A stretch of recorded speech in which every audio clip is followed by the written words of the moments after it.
Hey Crosspoint family, we are continuing our TED Talks, and this week's topic could be one of the most talked about in society today. It is the subject of man, you and me.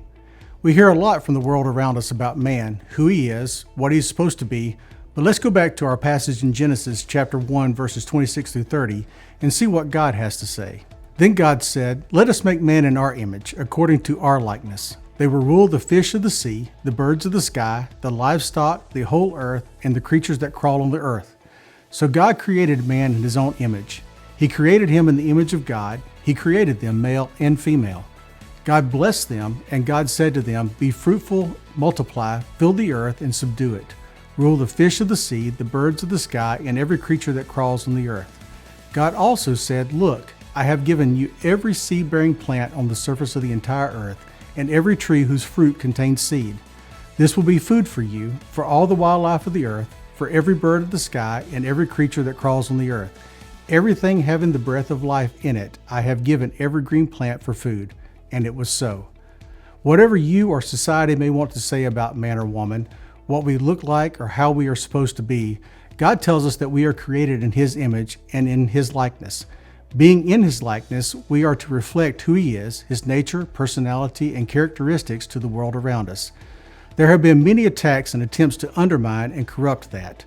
You hear today that you may have been born one way, but if you feel like you are another, then who's to say you aren't right?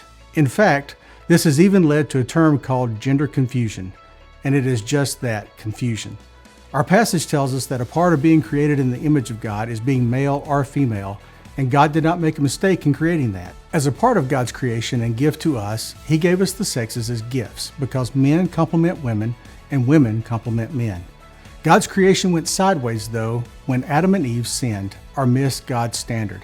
And ever since, no one has had to show any other human how to be bad. Since that time, sin's nature has been passed along from parent to child, and it is still that way today. Sin is the reason we have confusion over gender, trouble with people disagreeing, and every other wrong in the world. Think back with me, if you are a parent, to when your child was born and you first had the chance to see them in person.